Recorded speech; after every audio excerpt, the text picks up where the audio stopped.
Okay, good morning, everybody.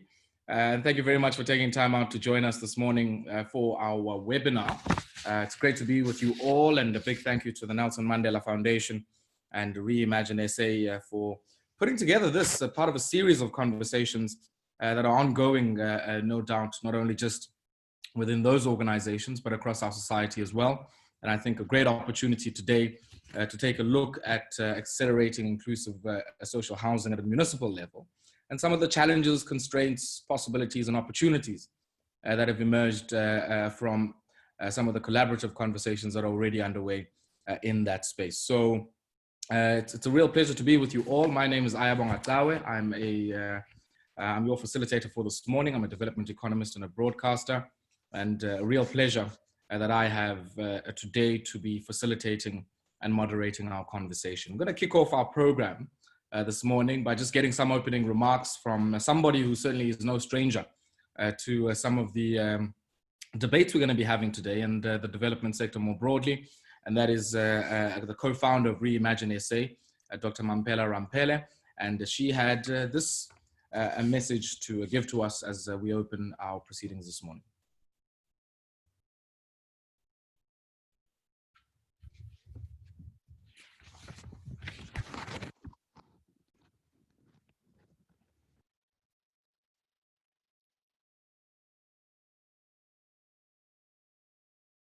Kinako. It is time to reimagine accelerated housing programs as the most appropriate tool for post-COVID reconstruction and development of our country. Social housing, properly designed and accelerated, offers our wounded, crime-ridden, and divided society an opportunity to heal our racist, sexist legacy from our ugly past, to become a society that was imagined in 1994. We also need to heal the pain of betrayal for the last 26 years with broken promises. Accelerated public housing can enable us to develop the most effective, sustained economic stimulus that will benefit many people. First, we need to make sure we put citizens at the center of being actors, not recipients or beneficiaries. Second, it gives us the opportunity to unskill the millions of young people and unemployed adults to become artisans, maintenance workers, and entrepreneurs. But it also offers us an opportunity to promote active citizenship, so citizens can hold their leaders, both public and private, accountable for sustaining inclusive, dignified human settlements for the well-being of all people and of our environment. Kinako.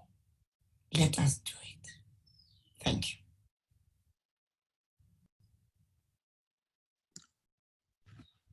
Big thank you there to Dr. Mampela Rampela, one of the co-founders of Reimagine SA, and really, I guess, sharing some of the insights and already touching on some of the issues that no doubt will be some of the things we'll touch on in our conversation this evening, not only about just social housing in terms of some of the stock of what is needed to be able to deal with the housing challenges, but also I guess the economic spillovers and the spillovers on employment and many other aspects of our lives that come with the kind of investments that we need to make in public and in social housing. So I guess as we think about some of this work, it's often very important as we start our conversation to take a look at what is happening already on the ground. Now, with COVID-19, it certainly sharpened some of the challenges and the crises around the lack of shelter in South Africa. But moreover, I think for many of those who decided to build their own shelter. It's also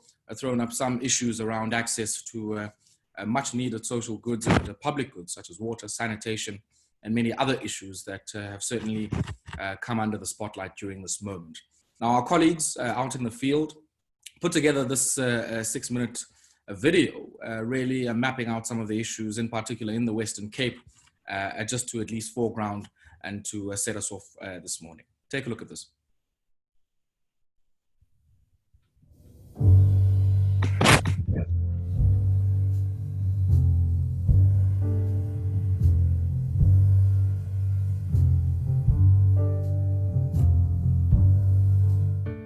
Ndikubuyisile sikhaya, ndihlala apha eNkanini. Ndifike apha eNkanini ngo-2015. Kodwa ndibona imeko yokuhlala apha i-community ayizama ukuphikapha. Imeko yamatyotyombe, siphila kwi-squatter camp esishinqaneyo. Ufumaniseke apho uhamba khona kumdaka. Nalapha phambi kwendlu amanzi amdaka ayachithwa cause drains zihambisa ubumdaka. Siyasokola ixesha elininzi apha. Abantwana bethu baphepha bephephile. Sithi xa sikhalaza kwiikomiti zethu esihlala nazo, zithi iza kulunga loo nto, masilinde kude kugqitywe enye iprocess eyenziwayo. Silindile ke until nangoku sisalindile, sisekuloo ngxaki yoba sihlala ebumdakeni. Akho nto ibhekela phambili, akho phuhliso, kube kuthiwa kuzokwenza i-development.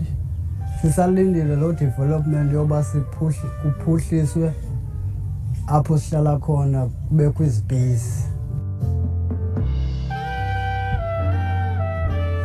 Nqanela ubona itshintsho apha, kufaka amanzi, kubekho imibane, abantu bangahlupheki uma urhulumente khona. Nqonela loo nto. Fako namabala ebhola namabala ebhola. Yonke into. So wena ke ngoku wena urhalela uba yintoni xa mdala? Ufuna uba ligqwetha. Nathi ngoku izikolo zivaliwe ngoku uthi uyasho mos nawe uba uyazi uba kubethwa abantu. Yintoni oyenzayo wena ke ukuba at least noko uhlale ubone elwazini? Ndizirevayizela into endandizibhala kudala. Wena? Ukweyiphi grade? Grade 7. Grade 7. Ufunda kwesiphi isikolo? Sari. Sari ye? Ise-Etlon. Ise-Etlon. So ekuseni uvuka njani efondini? Like ngoku i-transport yakho uyaziyela wenza njani? Ndihamba ngebhasi. Hamba ngebhasi? So uyazikhwelela i-transport? Ndizikhwelela ibhasi.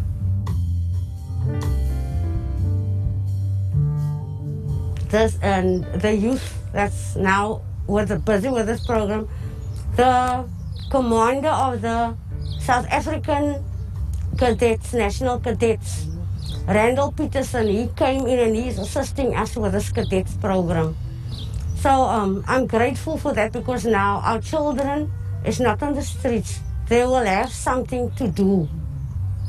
Because this lockdown has put them, I think they put strain on the children as well because they don't know now what to do because they're used to going to school. Now they're sitting here with nothing to do.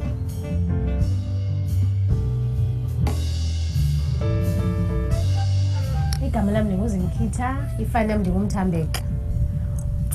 Ukuhlala ndihlala apha kuyasa apha ezantsi ne. And then ndiyarenta phaa. So into ebangela uba ndize apha ne, ndiphangela kwi-guest house ne, as a housekeeper. So into eyenzekalayo emsebenzini wethu umlungu wam undifowunela wandixelela uba i-tourism industry it's dead ngoku yabo, mhlawumbi ingaphika apha next year. So that means that sizawuhlala singenamali yabo. So ndiyarenta apho bendihlala khona and then into eyenzekayo ndaqonda uba ndiyapenika because akho mali, andina income yabo, ndidiphende kwigrant abantwana bam bayi-2. Ndandawuva uba kuyabekwa kweli cala ndaqonda ndizawubeka yena sena ke bhutwana. So seso sizathu ke sibangela uba ndibe lapha.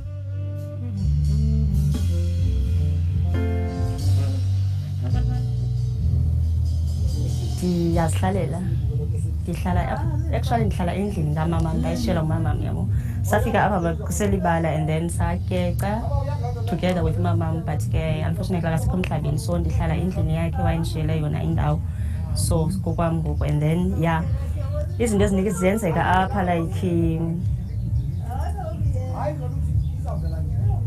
sithenjiswe into ezininzi actually like kuba sizawukwenzela indlela sizawukwenzela itoilet and then into eyenzekayo ngoku sisesemishengu and then azenzeki ezo nto ezo sisalindile andiyazi until when yenye into leyo because kuba abantu ngosebebhizinesi angongendawo zohlala because ayikho like ngase le nto yoba umuntu abeke indawo endaweni ethile mhlawumbi kube if mhlawumbi semthethweni kube mhlawumbi umuntu athathe kube registered like kuba like igama nefani so that xa phinde siya kwenye indawo at least ibe siyazeka loo nto noba no wena unayo indawo endaweni ethile ungabi nendawo ezininzi wena umuntu oyi-one I mean like baninzi abantu abadinga indawo zohlala so abantu ngokuba umuntu ufumanisa into yobana uneso space unaloo ndawo and then unenye indawo and then uyayithengisa I mean sibheka phi sizawube asiyindawo xa kunjalo because like urhwaphilizo umuntu eyenzekayo you see.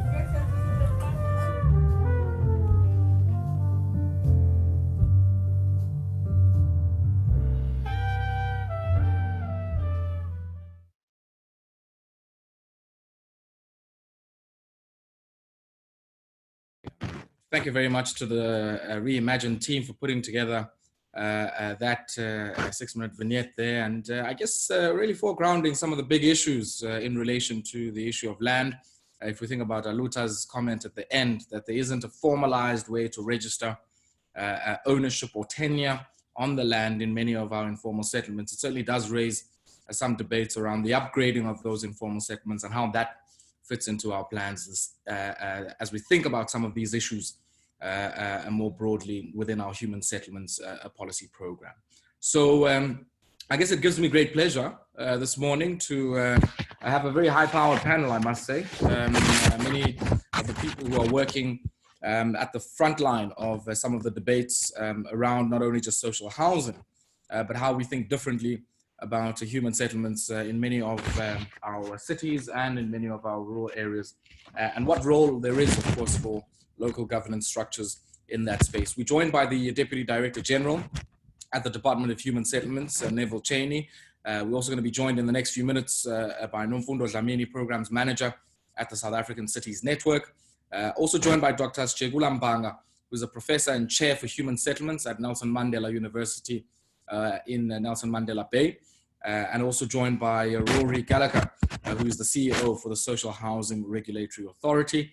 And maybe, Neville, I guess just as we start, what we're going to do with all of our panelists is just to give an opportunity to make some opening remarks for about 6 or 7 minutes or so, just outlining some of the work that you do, and more importantly, what resonance it would have for many of the people that we saw in that video, right through from Aluta to Zimkita and others who were profiled in that video. And similarly, we'll do the same at Dr. Sijegula and also with you, Rory, as well. So Neville, let's start off with you briefly. Some of the work that you are doing at the Department of Human Settlements. I spoke about the Indaba that was held in March. And as I said, I mean, it seems like worlds apart from where we are now. But there were certainly some priorities that were outlined there. And I guess as you give us some of your remarks, it would be great to hear about some of those.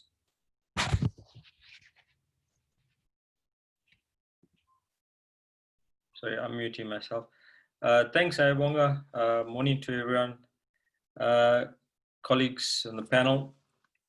Chair, just to indicate a couple of things, and I think, I mean, I'll start off from the impact of COVID-19 and the post-lockdown priorities. So as the department, and I suppose as society worldwide and South Africa as well, we've had to recalibrate our priorities.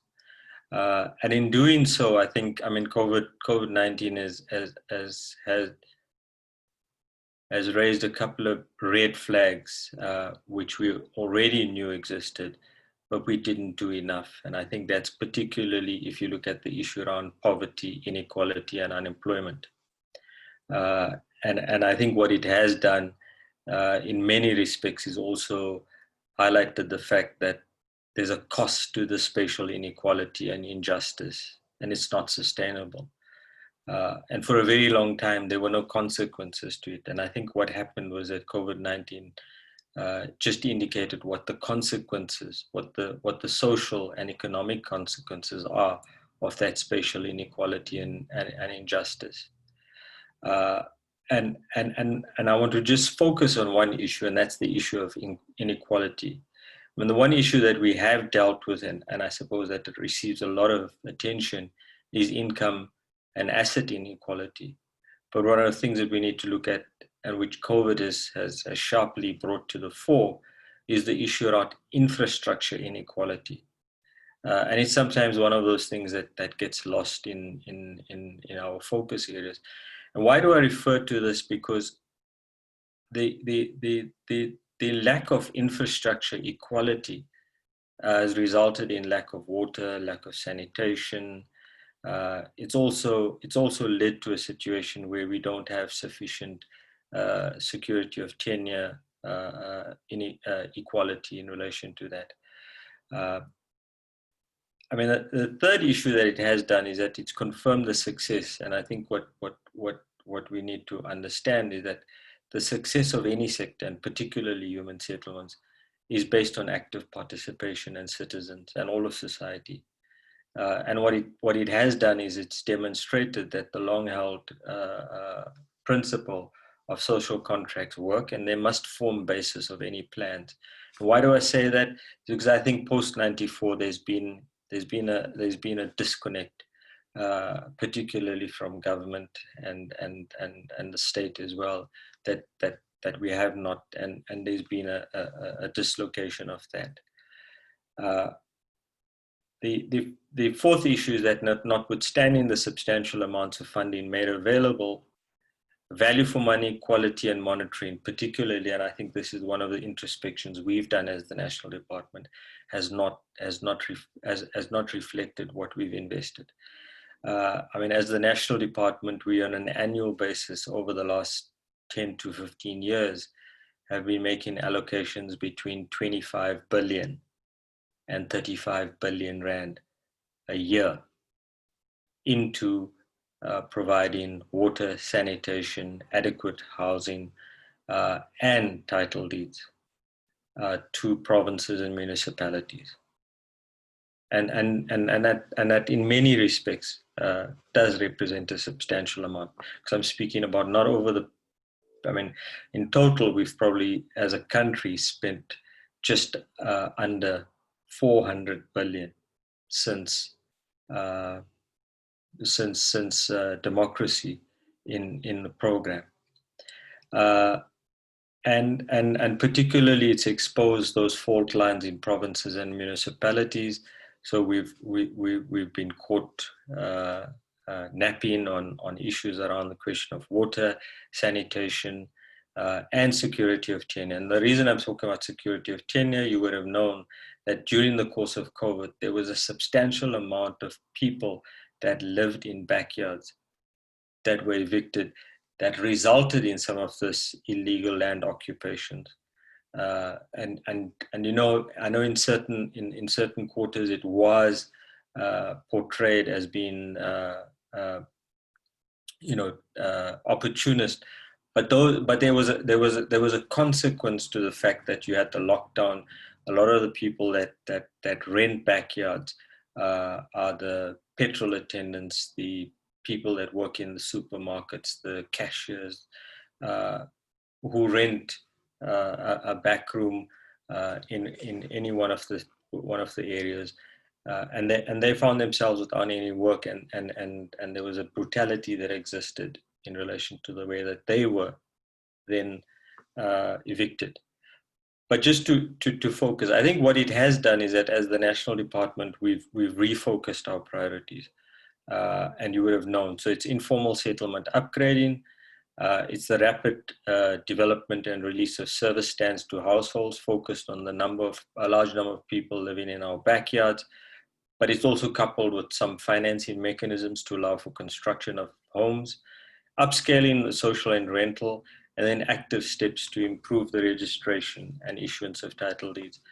I mean, just the last point, which I don't want to be too long, is that a consequence of this has also been the issue around the question of women and gender balance and empowerment and transformation, particularly in the sector.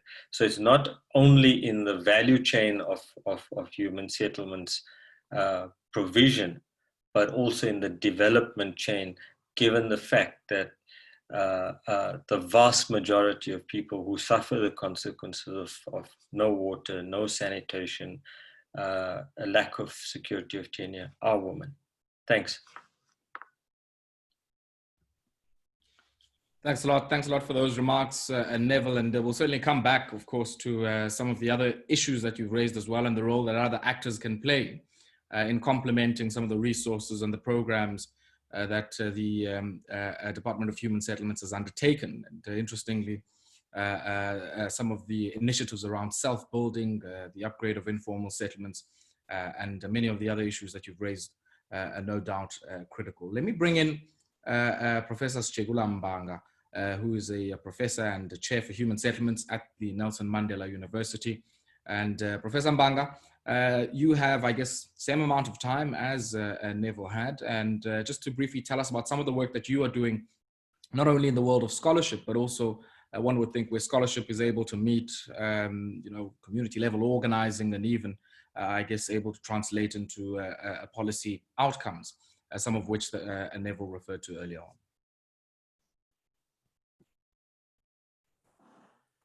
Thank you very much, Shayabonga, and also thank you to Martin SA and the Foundation for this opportunity to talk on this important subject of accelerating social housing in South Africa. Just to kick off, I think firstly, as a brief reflection on what we do as a university, I'm in the chair for human settlements in the university. One of the chairs in the country that have been endowed by a ministry. It came about out of a need identified at a sector level around a need for focused capacity building programs in university setting. Those will be academic programs. There was a need identified relating to lack of skills across the sector to respond to these challenges in municipalities, but of course, across the spheres of government, including the civil organization and the private sector for that matter. So that was the purpose. It was also at the time when the sector was championing what is called the professionalization of the sector, that practitioners working in this space of providing housing and human settlements would have to abide by a set of code of ethics, as would happen to other professions, so that in the conduct of their duties also, I think they work within a particular ethical code and framework.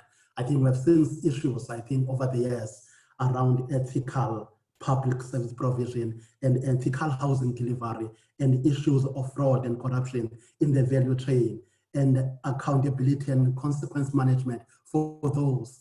I think whilst the government or municipalities would act on those inappropriate behavior, it is equally important for individuals and professionals to be held accountable, like it happens in other professions, engineering, architecture, town planning, and even medicine, nursing. I think that was the reason. But the chair has over the years had to look into, to also pursue research that seeks to respond to pressing issues in the sector. I think that is important, of course, to also inform the academic programs. So we are also engaged in that type of research. I think I would say very briefly, the current focus now is on climate change and place making, where we're looking on the sustainability issues around the human settlements development. And we're exploring different ways with local and international partners on modeling settlements that are resilient to climate, to drought, to floods, to heat, in construction material, methods, and even the total landscape of the settlement. We're looking into those as a particular focus from a placemaking point of view, not only as a development, a project, but more also at a neighborhood level. That's one area of focus. But secondly, we've been looking on informal settlements also, closely on informal settlements. That is our critical focus, looking on issues of innovations within that space, and looking on issues of vulnerabilities within this part of settlements, looking on the delivery system. That's our research focus, looking on the whole delivery system, the value chain constraints, and how they should best be attended to. I will say very briefly that's the type of work, and there are also other bigger areas we look on, issues of inclusivity in how the settlements are evolving as basic units of cities, towns, and even villages, and how they are formed. Sorry to disturb you there quickly. Do you mind just putting on your camera for us so that we can see you? We'd really like to see you. Oh yeah, my apologies. Thanks, Prof. Thank you for that. We then look on human settlements as development projects, as basic units of city development, and therefore how they assist in reversing the patterns of apartheid spatial planning, which is a bigger issue when it talks about social economic inclusivity in the urban form. So we've got that type of the research which talks to urban space production and generally how the people who get into cities are received by the cities themselves, how they fit into these cities and towns as part of the broader urbanization phenomenon which is happening across the globe. But very briefly, I would say that, and strongly on issues of innovations and technologies, we also engage research pertaining to that with different role players, your Department of Science and Innovation, and their agencies like TIA, CSIR, water research commissions. We interface with them as we do with NHBRC at a human settlement sector level. We have got partnerships with them on various issues. But trying to move perhaps speedily on the COVID-19 and also the points that Neville has raised, I will say very briefly, I concur with the points that Neville raised. That I think something that we need to understand also when it comes to the impact of COVID-19 is our own form in South Africa. We've got a form that is a combination of urban and rural spaces, which have been impacted in similar and different ways. We've seen, I think Neville was speaking about the issue of infrastructure.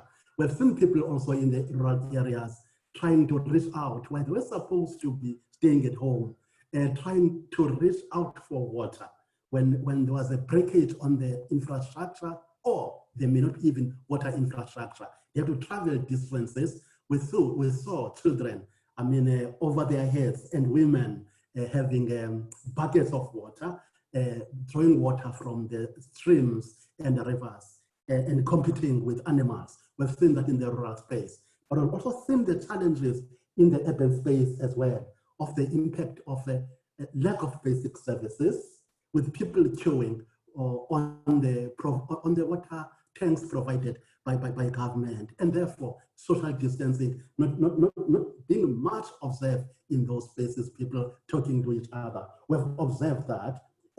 We've also observed how people with chronic illnesses have struggled to access even healthcare facilities, and in those contexts that people stay in during the COVID-19. We've also observed the harsh realities of people who live on hand-to-mouth means. We're stuck at homes, I think, as we're getting from the video clips, with no other form of food or even shelter provision, and how that impacted on communities. The space constraints in the densely populated informal settlements including the BNG houses, low-cost houses that are overpopulated, overcrowded, and where people had to self-quarantine, and what that meant for government as an intervention. We've observed all those issues. And perhaps lastly, on reflecting on COVID-19, we've also observed how government responded, I think, on this pandemic. Of course, it was a disaster, and the state of disaster was therefore declared. And then we observed how municipalities responded, and those capacity gaps that were showing as they had to respond to a multiplicity of issues and needs across communities. It came very, very, very clear. It was highly spotlighted, the lack of capacity to respond. And something perhaps we may need to think through as all role players in this space, our capability to imagine a crisis of this nature into the future, and the inadequacies of comprehensiveness of our strategies, not only as government across, including academia. Where were we not to even foresee that at this particular point we would be hit by this, and how ready are we for a next crisis of this magnitude as a country and countries? We also observe that and note that. Maybe just to conclude, I think perhaps on this point, this kind of paints a bigger challenge before us, not only government, but I think this dialogue, something I would want to underscore in conclusion around the dialogue itself, it regards the social housing and inclusivity. I think perhaps from some point of view, inclusivity of social housing perhaps may be looked at from different viewpoints. One is that of spatial equity and spatial justice, and need to involve everyone in these programs, I think, as a critical outcome of spatial transformation. I think would note inclusivity from a socio-economic integration point of view. We would note that. But I think we can look on inclusivity from a perspective of the involvement. I think Dr. Mambele Rambele makes the point about active citizenry. That it may be what we need to look to moving into the future about this cannot be a business of government only, also never speak to that. And whether our policy framework is geared to enable participation by all, including communities and households, in the provision of their basic development needs. That's one area. The second and last area I want to underscore regards social housing, perhaps as a concept. Social housing, perhaps as Shroud talk to it around that bracket, income bracket, but social housing is a state-supported housing program for the needy, low income and moderate middle income earners, the missing middle of the gap housing market, public housing programs which we are offering as a country. Maybe as we move forward, we need to look into a holistic. I think what the COVID-19 brought to the fore is that we need to, we were seemingly looking for responses from only one sector, a human settlement sector, come a housing department, when in fact the provision of social housing needs to be looked at holistically. I can just very briefly look into holistically as government-supported self-help housing supported by NGOs or CSOs, but critically also employer-assisted housing program for those who are employed. We may need to look closely at that, both public and private employers, what becomes their role, and the role of communities who continue to also provide some form of shelter for themselves in the urban space through informal settlements, in the rural space making use of traditional materials and methods, a policy framework that enables a participation of all in the provision of shelter. I'm saying it will be important for us to rethink a holistic approach to human settlements development and underline different role players for that, and create a policy environment that allows for participation for that, for a participation of all key actors in the delivery of these settlements. Maybe let me just pause there for now. Thank you very much. Thank you very much for those remarks, Prof. Fascinating segue that you've given us to our next contribution from Rory Gallagher, who is the CEO of the Social Housing Regulatory Authority. And we know that within the strategic framework of the Human Settlements Policy Framework in South Africa, that in the next while, we're hoping to at least deliver 30,000 social housing units for rental to deal with some of the gap markets that Professor, you were speaking to. So I think it's the perfect segue, Rory, into, I guess, your 6 to 7 minutes or so to also share with us some of the work that you're doing as an authority, and I guess also maybe to respond to some of the issues that Neville and Professor Chegula have raised as well.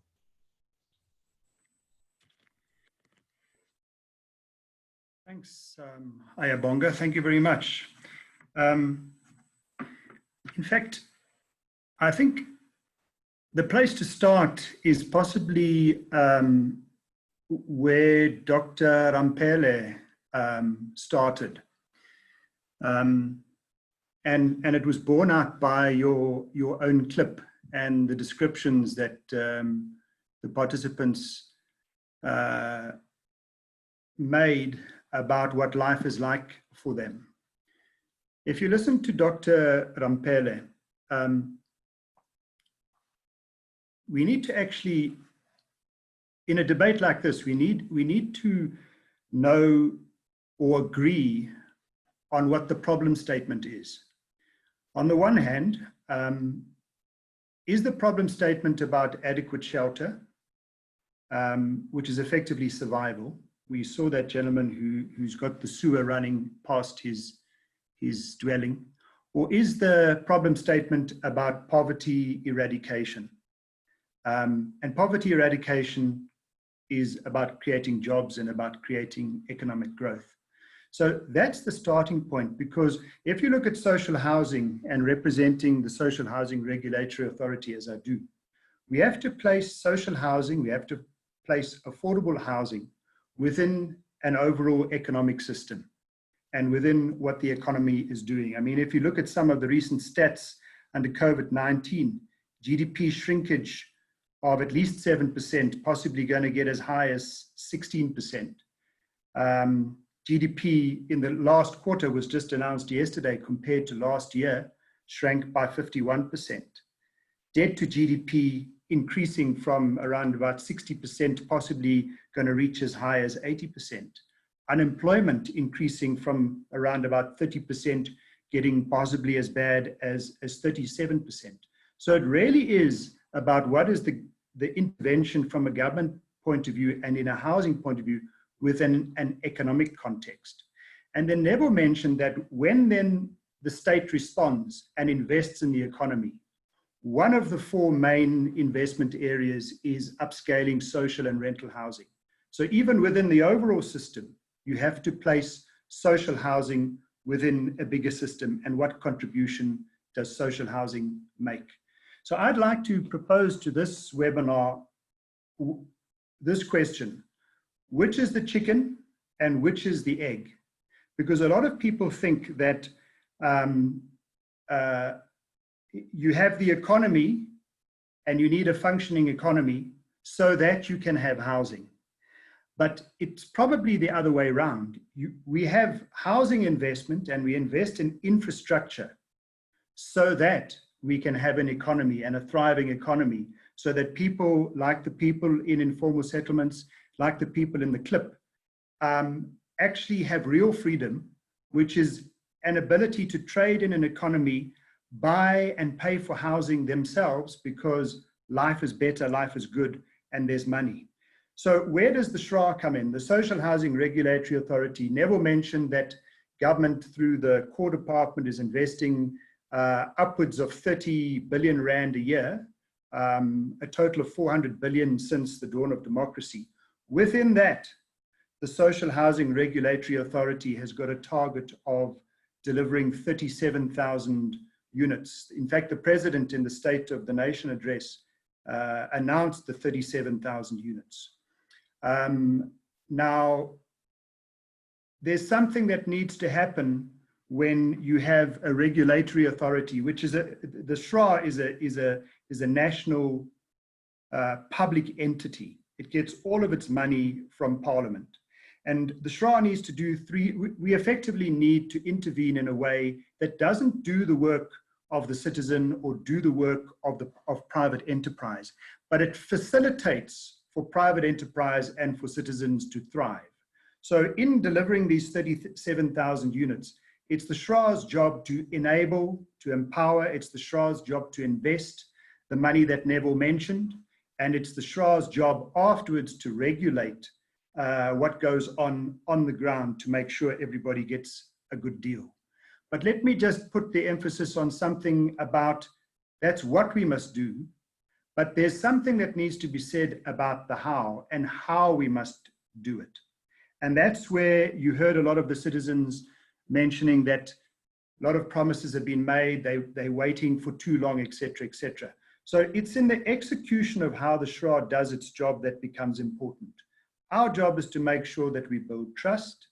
Our job is make sure that we build confidence, that we're viewed as an arm of government that's reliable and that behaves predictably. And how do we do that? And this is possibly where I should try to end. We must do that in a way that is efficient. The key word is efficient. If we have 32 billion rand as the national department, and within that, if the SRA has 1 billion rand, as it does do in the current year, we must make sure that every single cent in the 1 billion sweats. We must make every single cent work. We can't have idle public money not being spent, because as soon as it's not spent, or as soon as there's leakage and it doesn't all hit the ground, that spending in the economy, which is about poverty eradication, doesn't happen. People in informal settlements don't get work, don't get money in their pocket, can't spend money, and life is not good. So we really need to take to heart what Dr. Rampele said, and that is that it's about having a thriving, productive economy so that more can happen. Thanks, Ayabonga. Thanks a lot, Rory, for those remarks. And certainly, I guess, a lot of cleavages between that and some of the remarks that were made earlier by our panelists as well. And just to say to all of our attendees, there's about 55 of us on the call. I'm certainly seeing the questions coming through, and we will from time to time have an opportunity to pick up on some of the debates happening in the chats and bring them into our conversation with our panelists. But Neville, I want to bring you in here. I mean, I think, you know, the last point that Rory was making about the efficiency just of how the role is exercised by SRA in this case, and I guess even by the department. So even if you take all of these tasks of investing, building and operating or handing them over, and then thereafter regulating some of the social housing units, there's always questions around this sort of conveyor belt or intergovernmental relay and the passing of the baton. We know that you know, a lot of the resources within our system go through the grants system. So that's how our cooperative governance framework works. That's how intergovernmental relations across different departments work.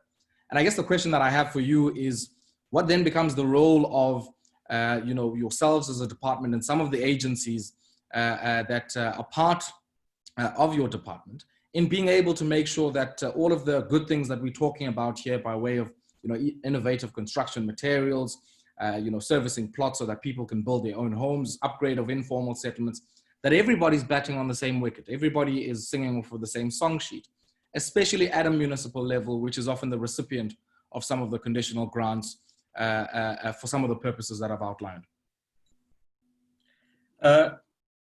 Thanks, Ayabonga. Just to indicate, I mean, I think the point is that what we need to understand is that, and I'm sure that you all know that SRA is an entity of the department. The department has 5 entities, and each of them there's a financing role. We've got the National Housing Finance Corporation, soon to be legislated as the Human Settlements Development Bank. We've got SRA, we've got the NHBRC, who also deal with the regulatory part.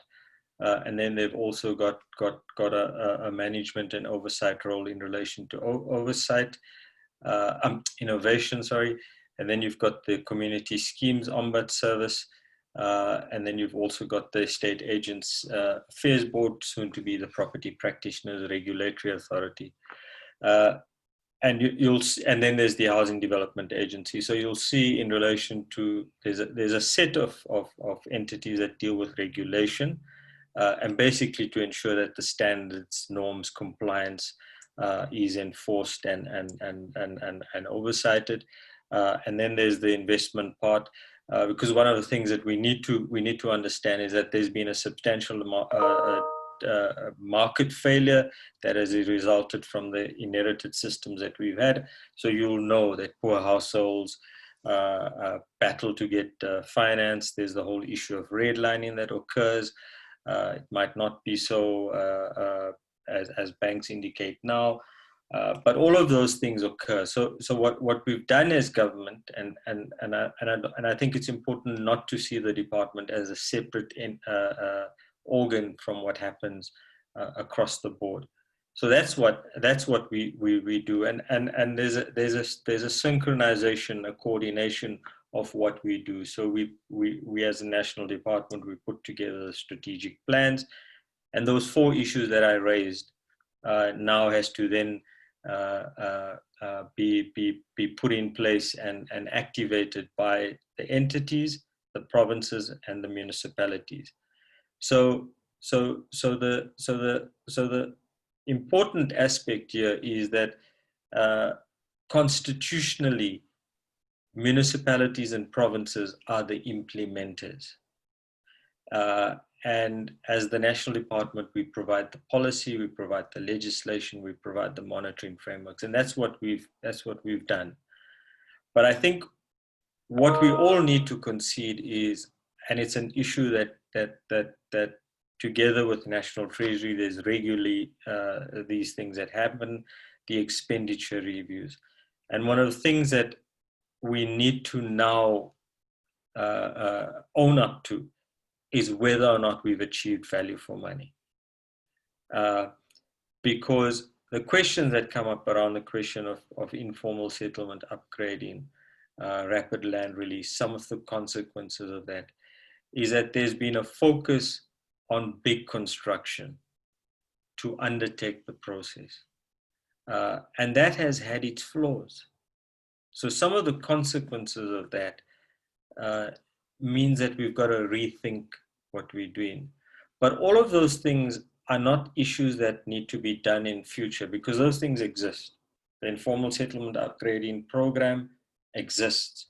It is funded.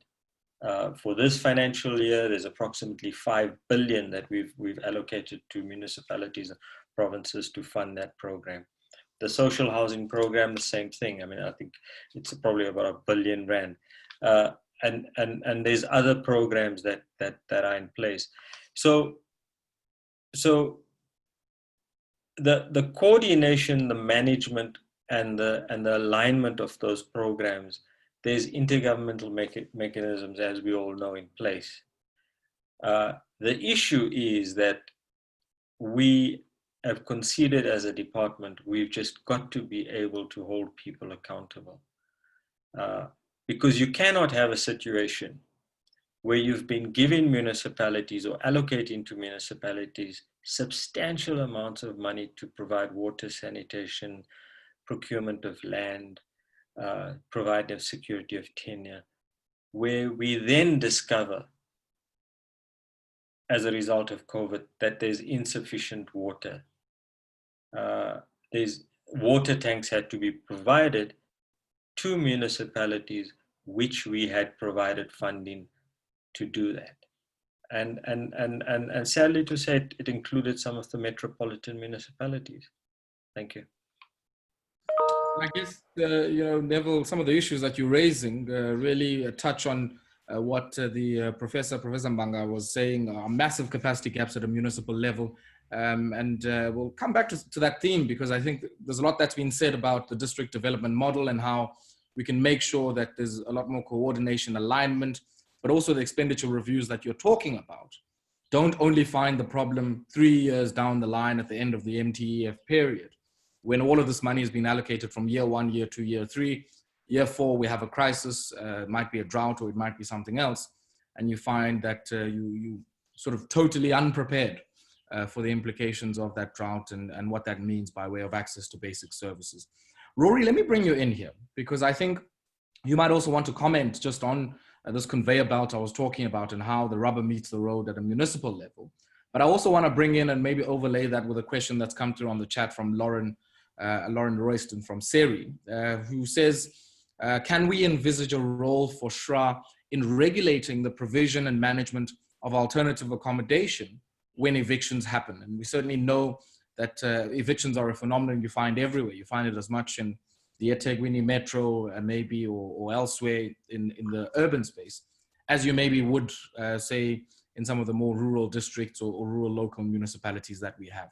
Some of your thoughts are just on the IGR framework and how we can maybe get better outcomes and better value for money, but also this question around regulating alternative accommodation in the context of evictions. Thank you.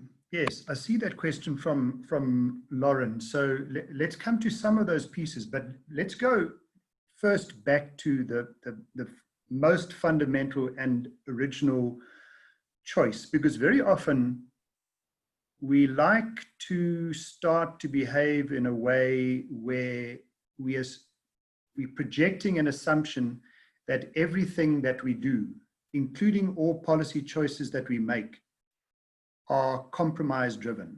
In other words, it'll be a bit of this and a bit of that, and ultimately everybody will be happy, and we assume we will never run out of resources.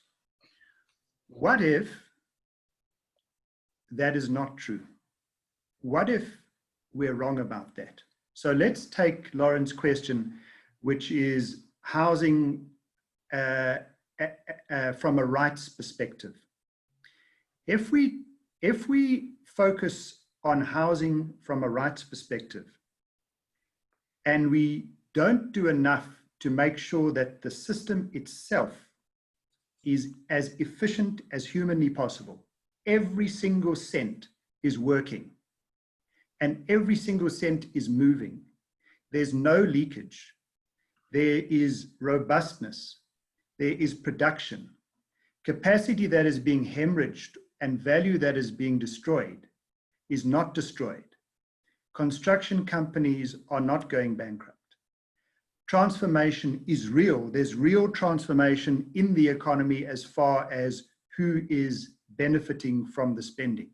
If we focus on that, we will get what Lauren is asking for. If we focus on a rights-based approach and we take our eye off making sure that we have proper production and proper efficiency and proper effectiveness, a very clever advocate recently said, when we were looking at exactly what Lauren is asking about, which is what do you do in a current crisis with the resources that we have? That advocate mentioned something I won't forget, is that eventually, and not over a very long period of time, eventually, when we open the cupboard to take out the next social grant, the cupboard will be empty. So it's fine to take that approach for now in a crisis. We must, and in fact, I'm surprised Neville hasn't mentioned that in fact the core department has been working with the SHRA feverishly over the last 3 months on a rent relief program, precisely to try to protect the most vulnerable, which is what Lauren is referring to. Our dilemma in the country is that if that becomes the norm, where we respond to most, because our poverty is broad-based, we have a poverty reduction obligation, which is huge, much bigger than a lot of our peers in other countries that we speak to. If we take our eye off the poverty reduction ball and pretend that we have enough resources to go on a rights-based approach and support all the vulnerable, while not doing enough to reduce poverty and to get the economy running strongly, the cupboard will be bare. We will not have enough resources to fund a rights-based approach to shelter for very long, because I've given some of the most recent COVID-19 statistics. The situation was bad even before COVID-19. So I'm saying that yes, we will respond to people. People are not supposed to be evicted under the lockdown regulations. We must use our mechanisms in government, including the rental housing tribunals, to protect the vulnerable. Landlords must not evict people without justification if the contracts haven't been broken. But we mustn't think that evictions are never going to happen. And why are they never not going to happen? They're never not going to happen. And the reason why evictions are part of rental housing is because those very enterprises who are sometimes needing to evict a defaulter themselves must survive, must thrive, must contribute to the economy. Because if those organizations go bankrupt, it further erodes our prospects of having a strong and thriving economy, which ultimately hurts the poorest of the poor more than anybody else. Thank you. Thanks for that, Rory, because I think, you know, some of the issues that are being raised, especially during this difficult moment when it comes to evictions, certainly on the part, one gets a sense there's like a broken telephone. On the one hand, we hear from institutions like yourselves that these evictions should not be happening.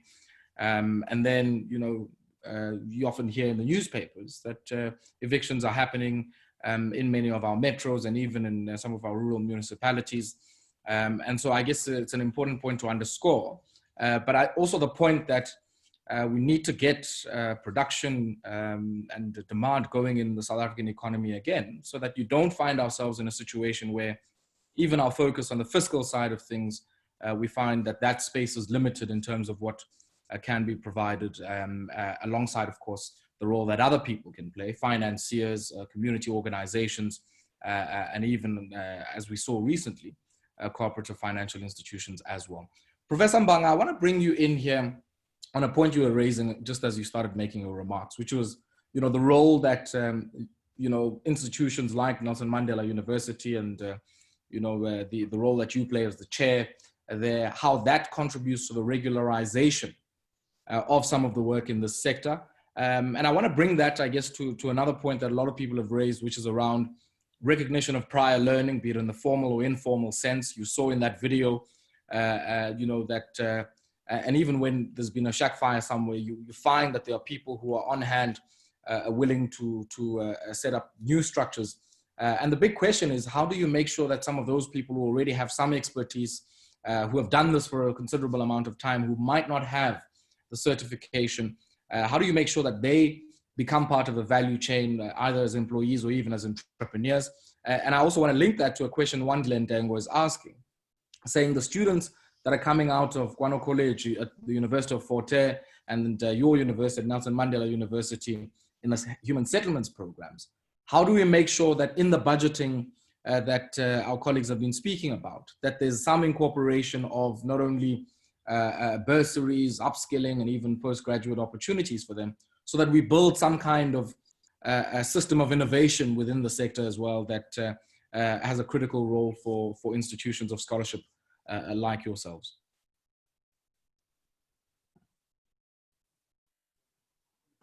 Thanks once again, Oyabonga, and also to the colleagues. I think you're raising a very crucial issue, but I will kick off by just before talking about those skills, that kind of a capacity that seems to be there, and whether that capacity helps to address the same problems that are being raised. Maybe that's the first issue to be raised, to be spoken to. Not only our university, truly, University of Fort Hare, University of Free State, and other universities have traditionally been offering housing programs as formal academic qualifications. But parallel to that, there's been ongoing short courses offered, both by government, by NHBRC themselves, with an agency of human settlements. That has been happening, and there's been this training, this culture of learning and development happening even at the municipality level, with workshops, training on this, on that. But how that has influenced or impacted on improving the actual delivery of human settlements, I think remains an issue to be looked at. My point on this, on the question you are raising, that I think we need to be evidence-based. I think the sense that we're picking is that we need to drive this program through strong evidence, which emanates from formal research that universities and other institutions would do on affordable housing and human settlements. But then that also brings in knowledge which is coming up from ground root engagements by civil society organizations, because there's a disconnect in the manner in which delivery is happening. I think Neville spoke to that issue, that the delivery model is mainly big contractor driven. When municipalities think about responding to a housing need, they solely think about a project that must be prepared and be funded and be implemented. And they immediately think about a contractor who would deliver at scale and with a high pace and probably with a good quality, when many times it's not always good quality because the main contractors will still subcontract and not properly managed on site. And we see things that we should not be seeing in the housing delivery value chain. I think there is room for improvements. There is room for engaging capacity, but that the opportunity is lost in the manner in which the housing delivery or development process is structured. We may call it a delivery model. If the municipality thinks about a service provider, which is the case right now, they think about a particular service provider. In fact, CSOs are struggling to engage municipality, and they are extending their hands to municipalities. We see some areas like eThekwini in KwaZulu-Natal, where certain CSOs seem to be active in a way, albeit with bigger challenges. Cape Town, we see also a bit of that in the Western Cape, but generally, it has been observed. Hence, during COVID-19, the CSOs engaged the human service sector. I think Neville is here, which led to evolving what is called a partnership framework, which must still be rolled out into the future. But mind you, these CSOs are saying they have always been here since 1994 to support government. But how developments are structured, I think, is such that one, it must be competitive, fair, transparent. Therefore, to compete, you must tender out and people must come in with their scales. I think that is that reconfiguration of the delivery model, which will create space for the graduates from these universities to contribute. I once worked also for public works, because I worked in public sector before joining the university. And in the roads construction, we had what we called roving construction units, which were moving across a particular province to actually build, rehabilitate roads. I think maybe it may at some point be checked whether government is keen to move to a direction where it creates internal capacity to deliver on human settlements. You can't continue to generate skills, invest on bursaries, build capacity across the built environment, offer scholarship to engineers, architects, and then leave those to the private sector. It's a bigger issue, which also talk to the trust of the housing policy in South Africa, and whether it is inclined to government being an enabler, point raise, or playing a dual role in the development state, intervening at some point. I think that matter has not been clarified, but there has to be capacity. You cannot have, I might make this point, it might look funny. I discourage my own daughter for getting into a government as a built environment graduate or during the early part of her career, because I realize what will happen, that she will be managing tenders and not actually managing construction on site and dealing with bills of quantities, what she studied. That's what is happening. We produce the graduates which cannot be absorbed into government structures because they would play a different, we produce them for the private sector, if I could say. Is there anything wrong with that? There may be nothing wrong with that, but where it gets wrong is when that capacity is disposed into the private sector and yet does not benefit the improvement of quality and efficiencies in government. I'm saying that RPL will work when there are specific programs tailor-made for particular skills and reskilling, and projects are designed and described to allow for a space for communities with members with skills, for SCOs with skills to engage. We need a multimodal delivery model, not a single and straight line model, which is anchored on only the private sector delivering human settlement. We need a holistic, all-encompassing model, which even takes care of local knowledge, the abilities of communities in different areas of the country to provide for their shelter and the skills they have accumulated over time from generation to generation. For now, we are an African country that is running like a modern and a Western country. I think it's something we need to address in our broader policy framework. Sorry, thank you. Thank you very much, Prof, for some of those comments. And I really like the points that you're making around in our debates on having an ethical, capable, and developmental state. How do we begin to capacitate the state to move away from just the design of specifications and the issuing of tender bids, but to effectively take charge of some of the critical parts as we think about, the build process, the investments that are made, to ensure that they also have interfaces and touch points with other parts and other developments that are happening within our state. We have an energy transition underway. And it seems that even in how we talk about informal settlement upgrade, we certainly don't touch on some of the questions around climate resilience and mitigation, and add to that the point that the professor made earlier around ensuring that those build processes are very labor intensive and we have a multimodal approach to be able to reach some of those issues. Now, I'm joined by one of our panelists who's just joined us now, Nomfundo Dlamini, who's a programs manager at the South African Cities Network.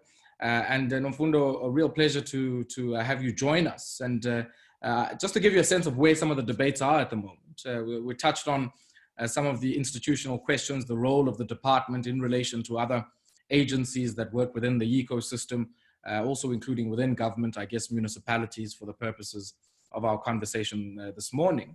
But we've also been touching on sort of the skill pipeline within the sector, and how do we make sure that in how we think about informal sector upgrade, we get value for money, but we also have the kind of skills transfer and also facilitate some form of resilience that is linked to our energy transition, but also ensuring at this difficult moment where the labor market is hemorrhaging jobs, that much of what we do is as in employment and labor intensive as is possible. So maybe as we start off, just briefly, if you could tell us a little bit about some of the work that you guys do at the South African Cities Network and how that interfaces at a local level, and not only just with social housing, but I guess some of the other broader questions that emerge in the human settlement space.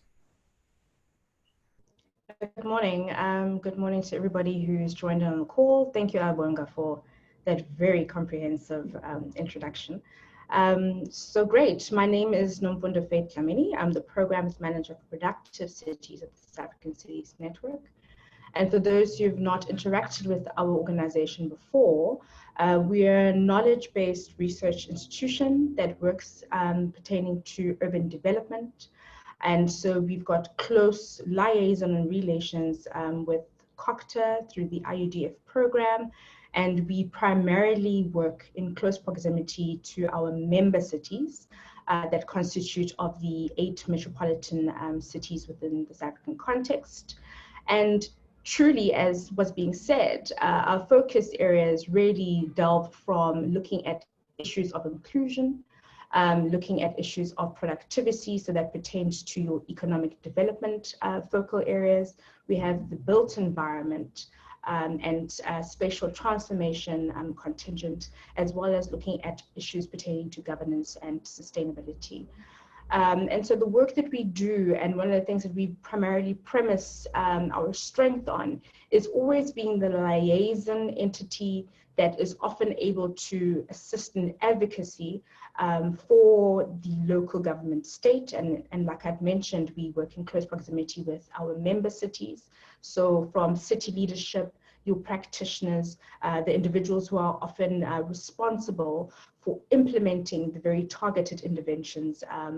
And we foster, I think, primarily a reference group element, so a stakeholder formation, whereby we also are quite integral in ensuring that there is discourse and there's dialogue, and that we assist the cities in developing city development strategies, as well as fostering more partnerships and elements of best practice within the institutions, so that they also are having an element of intergovernmental relations that often doesn't tend to exist within the formalized structures and spheres.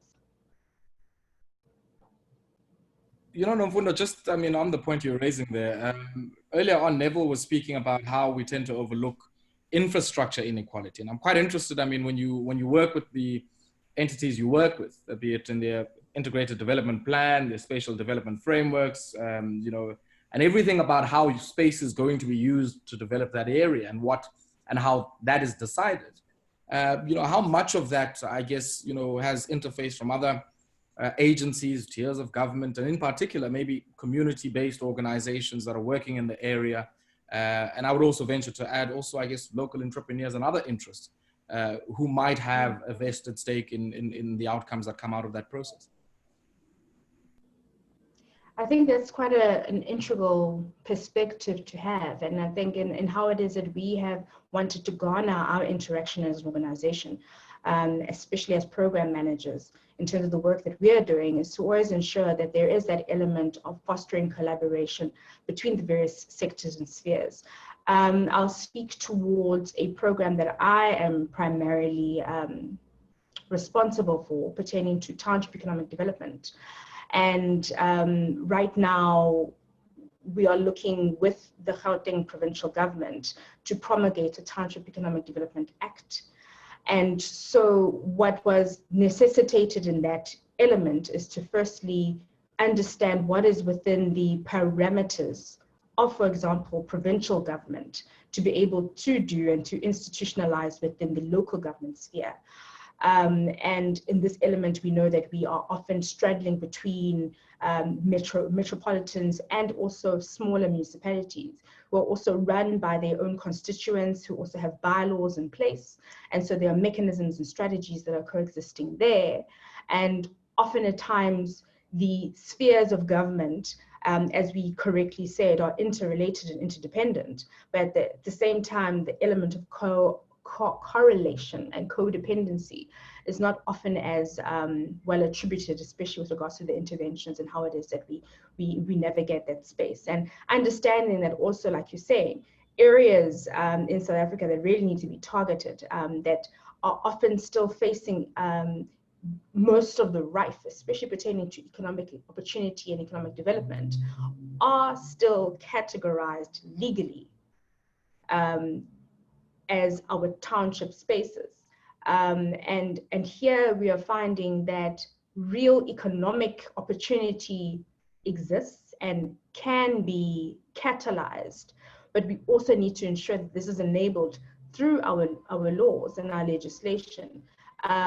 Policy isn't enough, but what we've also found is that larger institutions, especially financing institutions, are quite reluctant to get into those spaces and to be able to also foster and to inject their finances into these spaces, so that not only are the living conditions of individuals at a paramount standard, but also how it is that we garner that economy. And so far, if you were to drive in, I don't know how many people within this call will have reference to townships and how it is that the economic activity is really transpiring in that area. So we'll have your shopping malls being dropped in there, and then on the outskirts you'll have your small and formal traders. But what is it that is actually sustaining the township economy, and what is it that is actually fostering the network? Are a lot of the things that actually aren't formalized. And so how is it that also us as practitioners and individuals who are always trained in thinking from a formalistic perspective are also going to be able to coincide with the things that are informal but organized?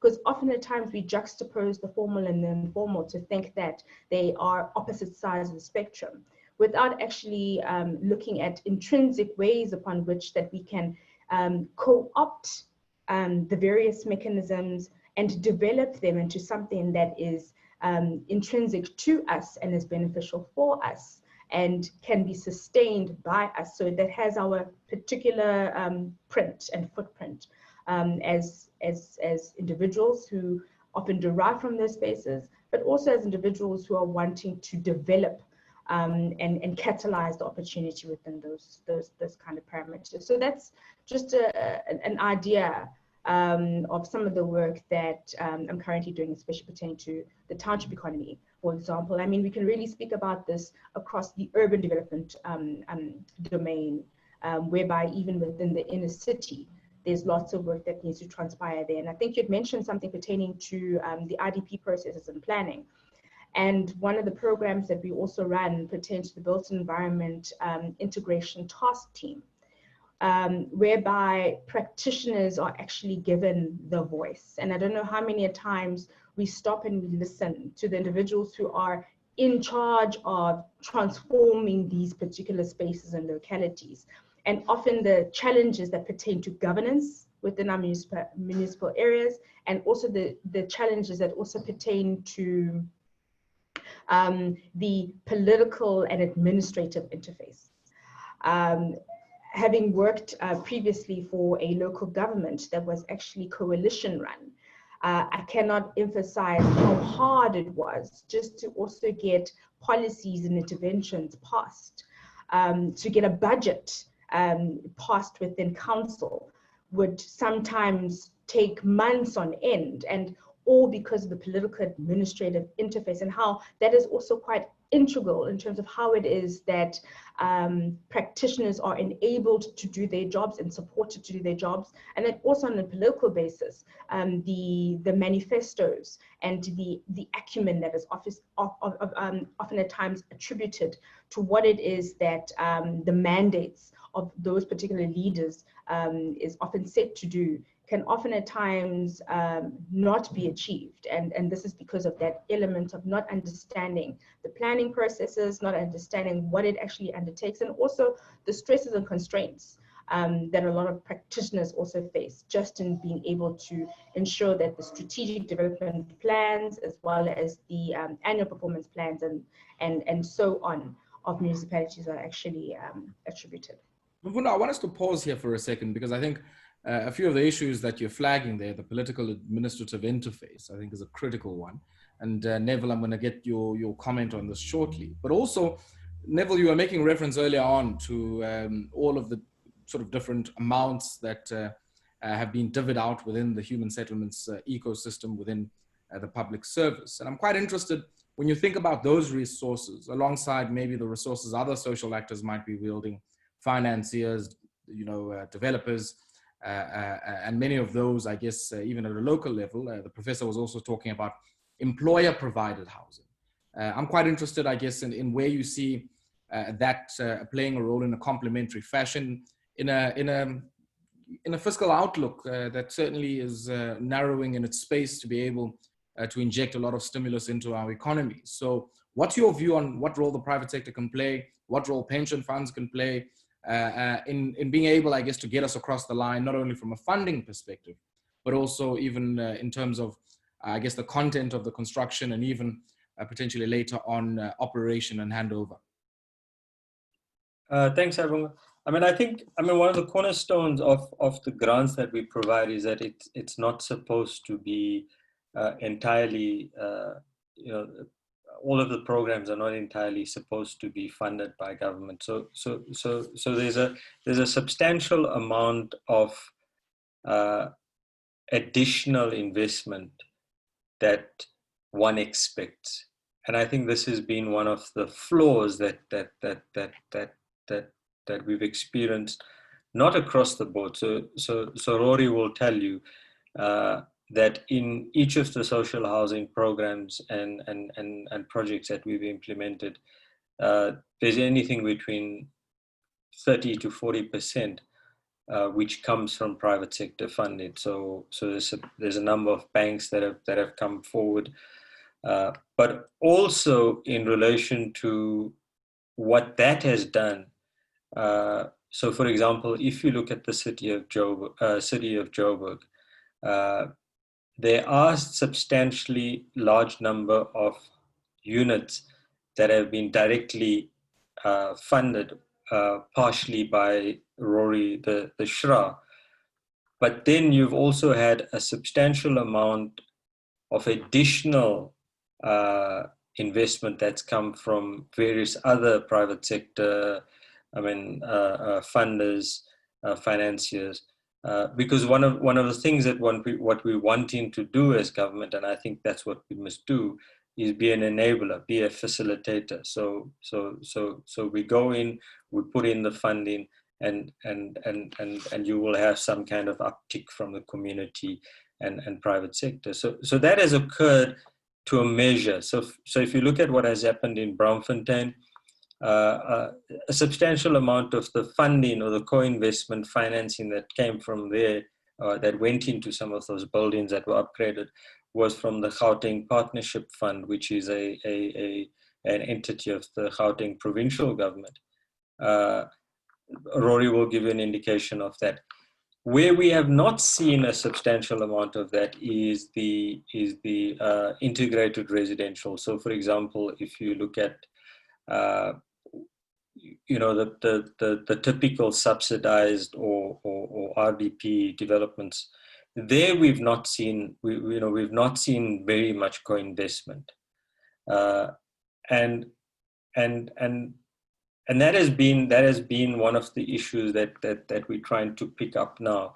So we introduced the catalytic projects, and what we've just done now with the infrastructure South Africa, which is in the presidency led by Dr. Ramaphosa, is we've published a number of, or there's been gazetted, I think it's about 50 odd projects. Included in them are about 7 or 8 catalytic projects, which there were due diligences done, and which we're then putting that out for private sector investment or private sector bidding to put in some investment in relation to that. So, and I think, the classic example, Ayabonga, of where that has been successful is if you look at Soweto.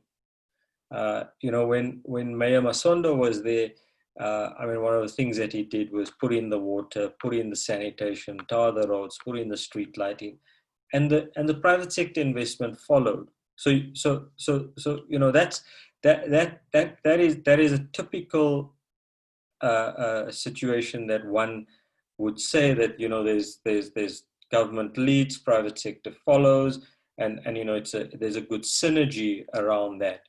But we have not seen that in a lot of the other areas. But I think it's just important to note, and I think Dr. Rampeles put the question out there on the question of the money that we've spent. I don't want to leave the impression that all of the money that we've spent cannot be accounted for. It's important to note, I think it was 2017, I'll just give you the 2017 figure, that the subsidized housing program that we fund from the department, coupled with all of the other multiplier effects, that resulted, that made a contribution of approximately between, I think it was 0.5% to GDP. That was the contribution, the direct contribution to what we, to GDP. But then there's the induced, then there's the indirect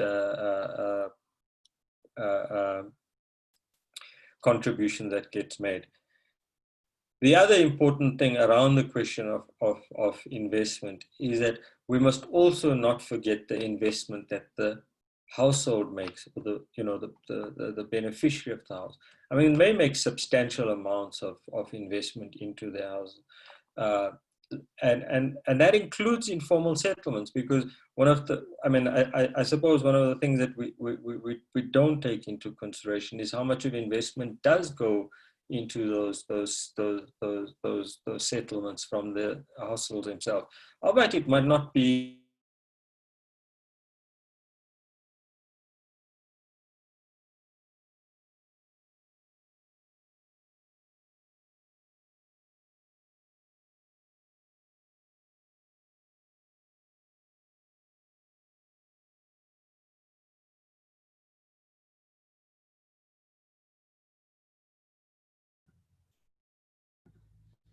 Sorry, have we lost Neville? We do appear to have. Okay, Rory, I want you to come in there, because I guess one of the issues Neville was raising was around some of the issues of co-investment and your experiences as Shra around this, and not only just in terms of, I guess, being able to mobilize resources from the national public revenue, but also from the private sector as well.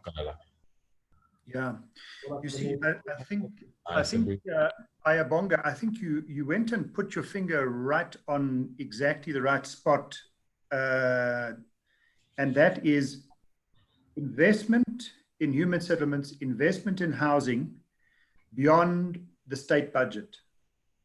You mentioned the pension funds. You mentioned institutional investors.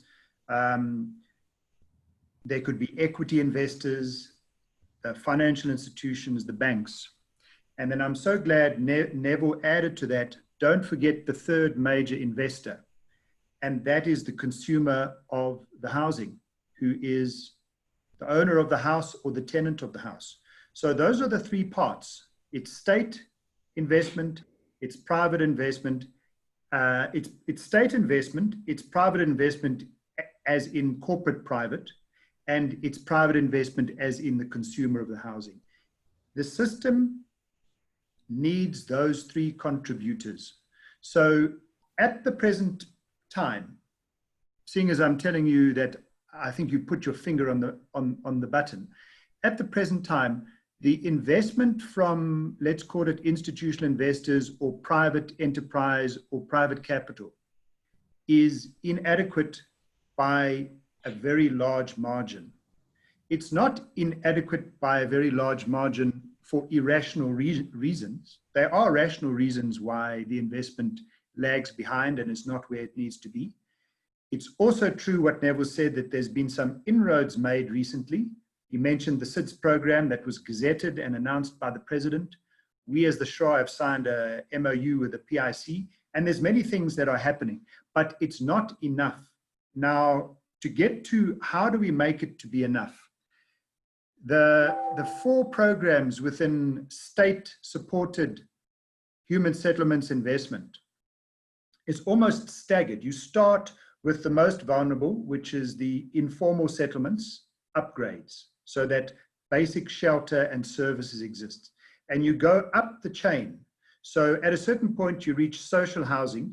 Social housing, effectively what social housing is, if you strip away all the noise, it's affordable rental housing of a high quality, but which the municipality gets all their money back for. They get all their money for the rates, they get all their money for the water that's consumed, they get all the money for the electricity that's consumed.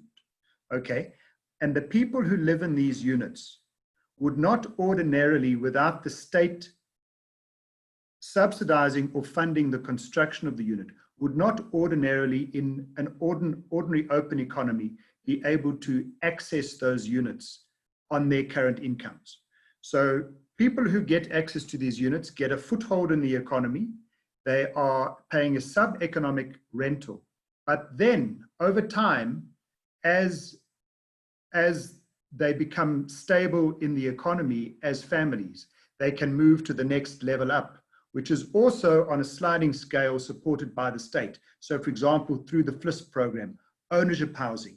And that's where that citizen then gets collateral. So the practice of the private citizen's behavior of not treating shelter or housing as a zero cost item on household budgets is very important, because that is what will make social housing thrive and be able to produce more and more units. And that is what will make private institutional investors, capital investors, confident to invest in housing in South Africa, because the system works. So it's a move away from an idea that it's shelter only and it's a state-funded enterprise, and it doesn't have a cost to the beneficiary. The beneficiary contribution is exactly what will make the investors come in. And then when the beneficiary reaches the highest order, moving out of social housing through the FLISP program into bonded units, that beneficiary has collateral. That beneficiary has a title deed that they can leave as an inheritance to their beneficiaries, and it's wealth creation. So to cut a whole long story short, the reason why I mentioned earlier that it really is about seeing the system as a whole goes to the heart of your question. At the moment, investors are not contributing enough because they don't have enough confidence, because they see that the system isn't working in a predictable way where it is safe to invest. And we need to turn that around. Not easy in a post-COVID-19 environment, but it's what we need to try to do. Yeah, and I guess, you know, investors are always going to follow predictable cash flows, least of all the kind of investors that we've been talking about here, institutional and pension funds. Neville, let me bring you back in here. We lost your connection there, but I think certainly some of the issues you were touching on will certainly fit hand in glove with some of the comments that Rory was making. Thanks, Arvanga. My apologies for that. Just to indicate, so no, I think the issue is that I mean, the last point which I was going to make is that even in the informal settlement upgrading program, or even in the informal settlements, there's a substantial amount of investment that takes place there. But also, I mean, studies have shown, and the Center for Affordable Housing Finance have done this independently of us, has indicated that the informal settlement upgrading program has got one of the biggest or highest multiplier effects in relation to construction, higher than even some of the high-end construction that we undertake in the country. And it's one of the reasons why we've taken the direction that we have. So what that does is that there's the informal settlement, there's the rapid land release program that we speak about. And in relation to the rapid land release program, the intention is then to have those service sites provided to households. And then for those households to then determine what is the trajectory of their post receiving that service site. And one of the things that we anticipate will happen is that it will stimulate your local construction industry, your small builders, your hardware stores, and even also we're looking at providing support either through graduate professionals, in planners or architects, through transactional support centers to be able to provide that assistance. So it's a move away, as we indicated, from this process that occurred before, where it was driven primarily through a big contractor driven process, because there were substantial flaws that we found in that. Thanks. Thanks for that, Neville. And I guess, one of the issues you're raising there in terms of the spillover impacts and the multiplier effects onto industry is something that I want to bring you in here on, Professor Mbanga. You were mentioning earlier how, just because of our configuration of municipal governance, municipal procurement, and I guess the distribution of roles and functions in the delivery of some of what we're talking about, that we never get to the content type conversations about the construction materials that are used, about the methods that are used, about the scope for local value exchange and local content as well. And I'm quite interested, I guess, in some of those comments around how we link that to broader questions around industrialization. I mean, we have an economy that over the last few decades or so has been on a rapid path of deindustrializing. And I guess the big question is, what other types of multiplier impacts, if I'm to use Neville's term there, can thinking differently about some of what we're talking about have on the broader economy, and in particular manufacturing in South Africa? Yeah, thanks, Ayabonga, and also colleagues. Yeah,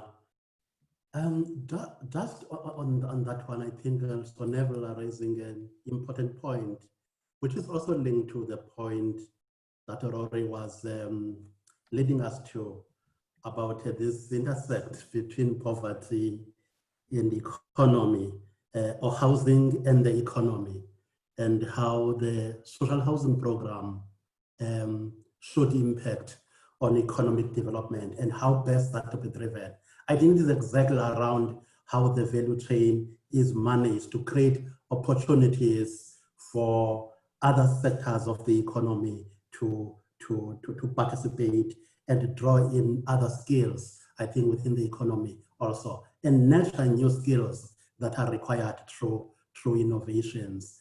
For a long time, or greater time, I think the housing delivery, as in state-supported housing, I think the two things there. It has been relying on the conventional methods of delivery, more in particular, more relying on brick and mortar, and therefore whoever is in that space in the manufacturing will therefore be participating. That alone therefore constrained both the rate of delivery, and also it equally constrained the opportunity to create impacts on the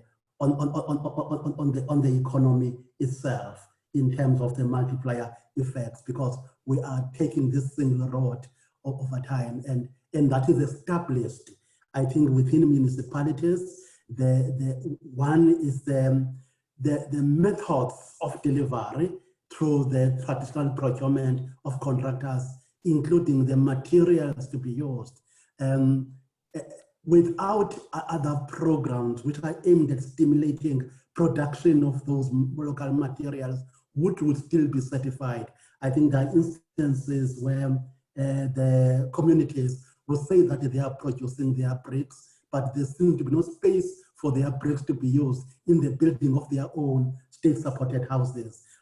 How do we deal with that? How that gets supported by other sectors, not now human settlements, because that would land in other departments like small business development, DTI, the support to communities, including beneficiaries, to produce materials on site, which would also reduce the cost of moving material from other areas, therefore, which require additional funding, pushing up the price of the house itself.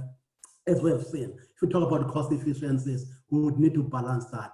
And hence, in the current ISO policy discourse, there is emphasis on empowerment of communities. So the first thing is therefore on local materials, construction materials, looking on development potential of different spaces and communities. That would therefore require to also rethink whether it can only be about brick and mortar. I'm saying this knowing very well that the sector nationally is exploring other technologies, as we call them, innovative technologies. But again, we need to be careful around those technologies, whether they are going to require materials to be imported from elsewhere, or they are going to promote or stimulate local material production. I'll take a typical example of our engagement currently at the university on mass timber production, which links with the forestry industry. It's a big issue because we know other parts of the world, Europe and others, including the US, have gone very, very high on mass timber construction, including in affordable housing programs. Of course, in the context of the economy and climate. But the point is that, are we not producing also forestry? Are we not having a stable or a strong forestry industry that will be able to produce the type of materials we would require? We do in certain parts of the country, but that industry is disconnected from the provision of housing. Of course, we would have to deal with other issues of the mindset, social acceptance around the new technologies, and whether those are seen as substandard housing.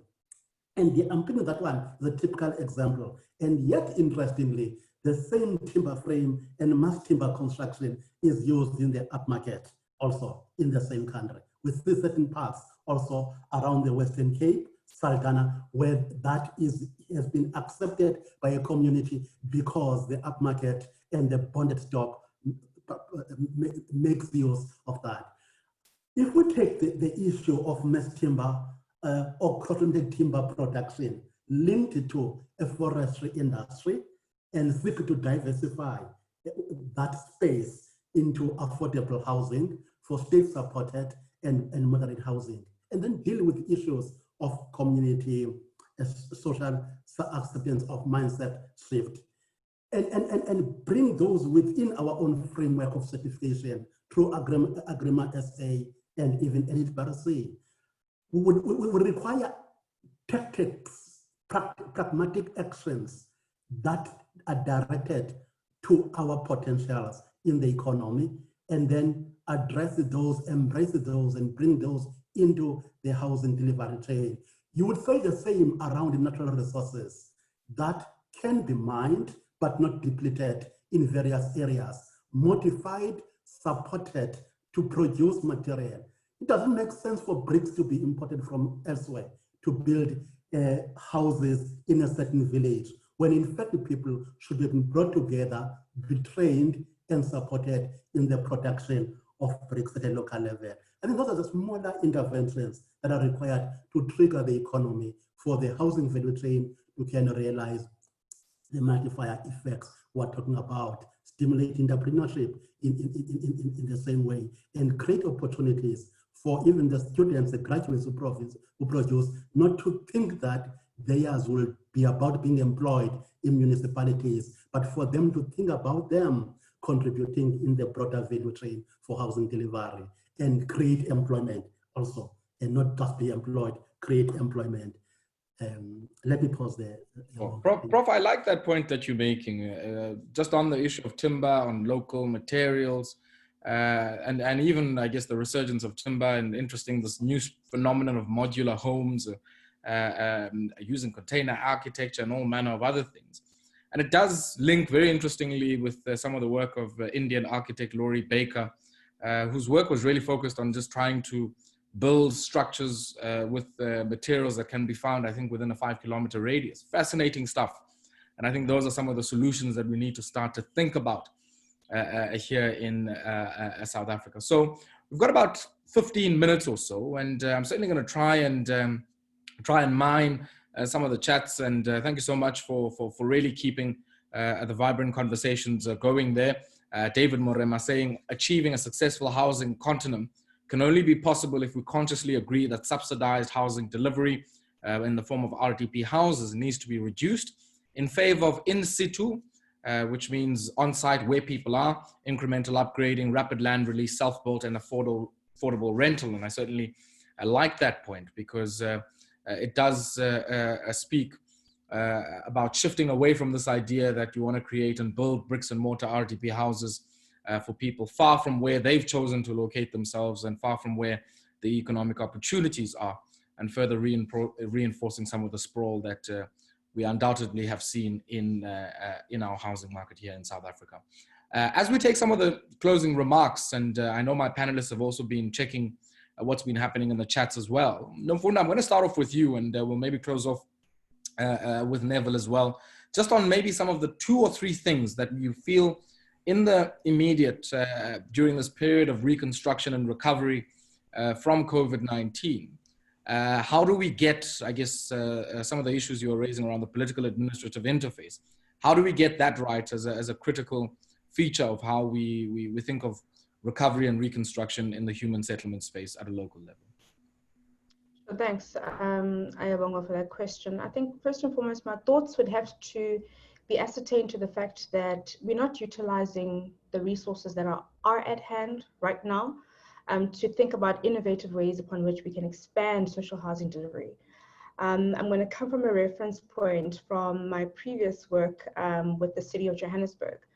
And one of the implementation programs that were undertaken was the Inner City Housing Implementation Plan and program, which would look at how it is that we could refurbish a lot of the bad and dilapidated buildings within the inner city, which means that there is already land and building material that is at place and at bay, which is situated within a prime location.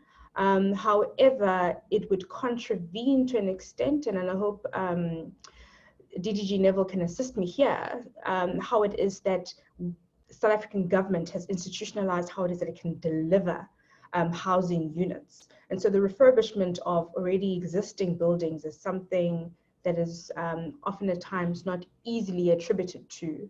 And so in the same element in terms of what it is that Rory was speaking to, where we would look at state investment, private investment, as well as household, I would say that these are easy, low-hanging fruits that could foster in that element of immediate collaboration between the individuals who are already residing within these areas. Often at times they even hijack buildings and they subject it to very or distasteful living conditions and really dire conditions, but are obviously not residing there for free, that's for sure. So how's that we can actually relook the system? And I think one of stuttering today. One of the discrepancies that often at times social housing institutions would also often have pertaining to the system is actually the addressing of management of these particular units and the process that it actually has to undertake for one to even acquire social housing units. So when we also speak about inclusion, as much as I appreciate, especially the technical elements that are coming through, especially with Dr. Mbanga's sentiments, would be how is it that we can even revisit the kind of infrastructure that's in place, to not turn a blind eye, but to say what kind of system and promulgation will need to be undertaken by these various state entities in partnership with private sector, as well as the community and the household, to also foster that element of ownership. And so I do feel that inclusionary housing would require a lot of decoding in terms of what is currently within the government prescripts. As much as I respect and I understand the work of your social housing institutions, often at times the monitoring and evaluation in terms of what it is that actually transpires, especially pertaining to things like rental collection, will lead to the dilapidation of these processes. One of the things that I'm not too sure, Ayabonga, if it was discussed within the panel earlier on, is also how it is that we can foster the collaboration in learning and development culture within the sector. And I think that has to be something that must be research focused and empirically based, evidence centric, so that we are actually acquiring the knowledge base. So as much as we have the financial statistics that can attain to how much it is that it will cost us to refurbish and establish units, let's also try to find out the viability and those kind of modalities, because often at times, and also understanding the dispensation of South Africa and how it is that housing has been attributed, is that people are of the understanding that even social housing means that I own it.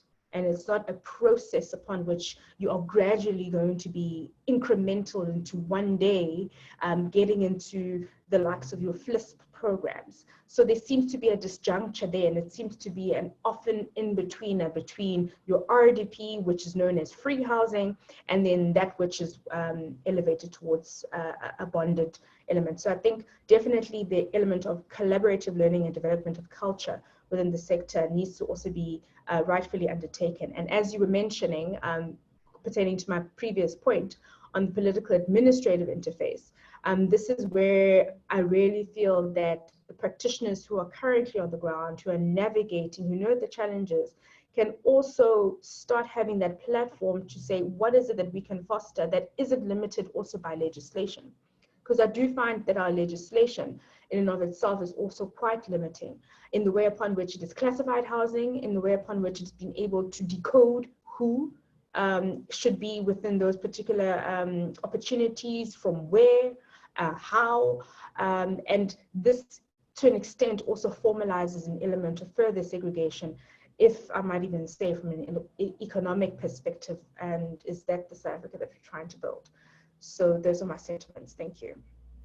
Thank you very much, Nomfundo. And I guess, yeah, certainly not the kind of South Africa we want, where we entrench some of that in economic inequity and some of the infrastructure inequity Neville was speaking to earlier on. Professor Mbanga, let me get some of your closing remarks, and I guess maybe a similar question to you as well. Some of the things that you think can be done in the immediate to ensure that we're able at least to not only just hold the ground on some of these questions, but use this idea of giving dignity and a home to our people as a way to catalyze the reindustrialization of our economy and the upskilling of many of the young people who are in our economy, who are out there looking for work, and many of whom are discouraged.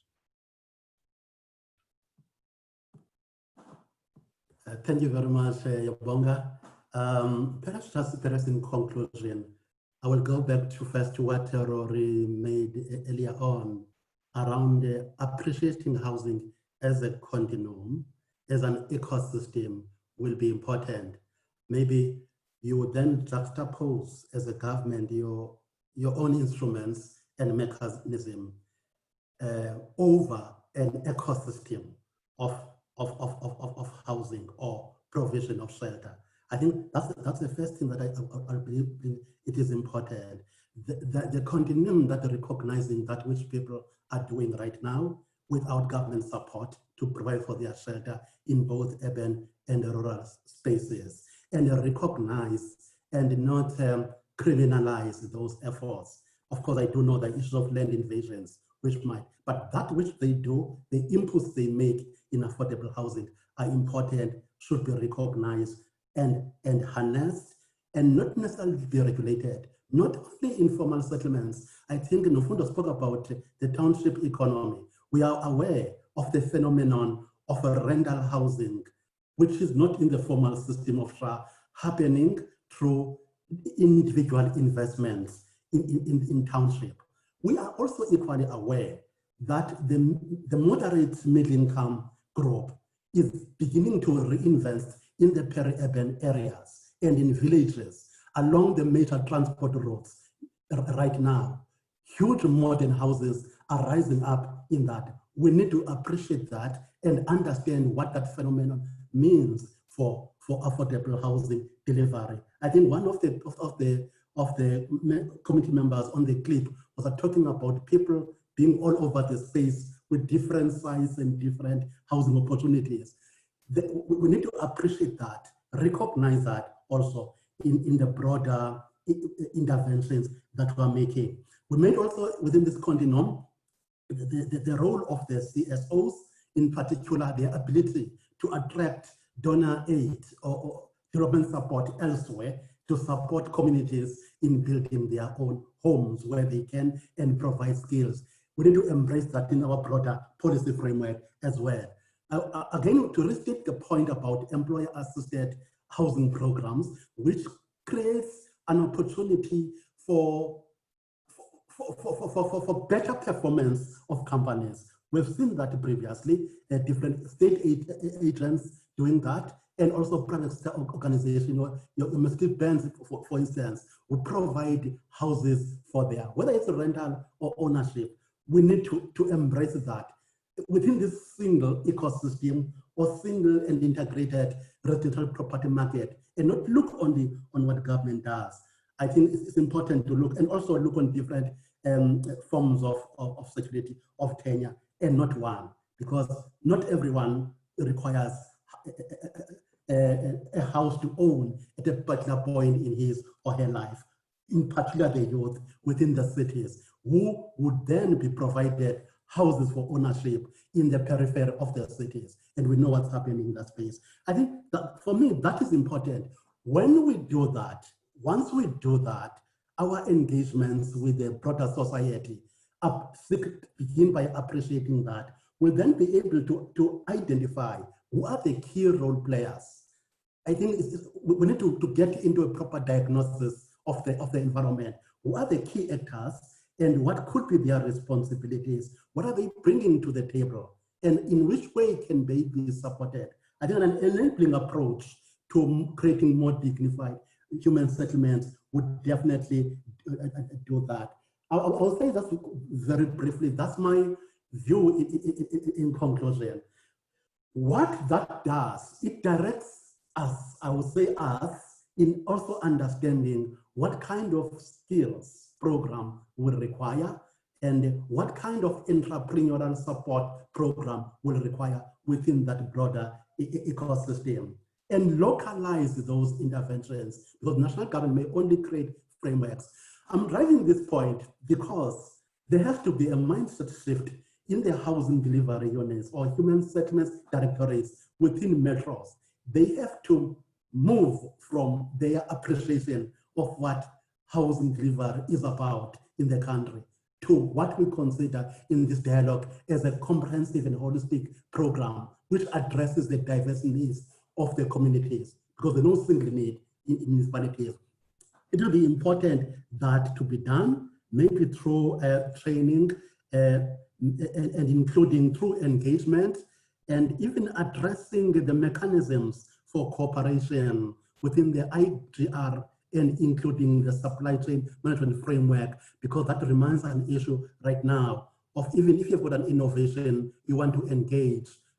For instance, universities, we work with community engagement demonstration projects, but we also realize that there are no mechanisms that allow us to engage at a local level with those types of interventions. We need to look on the total policy framework and regulations and see how best can those be modified to create space for other methods. My last point, what can we learn from Zimbabwe, which at some point did not stop to provide subsidies for even low-income earners, and how the private sector, the private developers entered into that space, in that opportunity, is something that we need to think about. Look within the region and Africa broadly, countries that provide what we call BNG houses, how are they sustaining a shelter or housing programs with the support of the private sector, not necessarily commercial banks.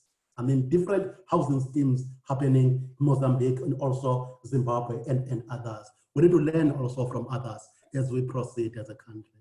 Thank you very much.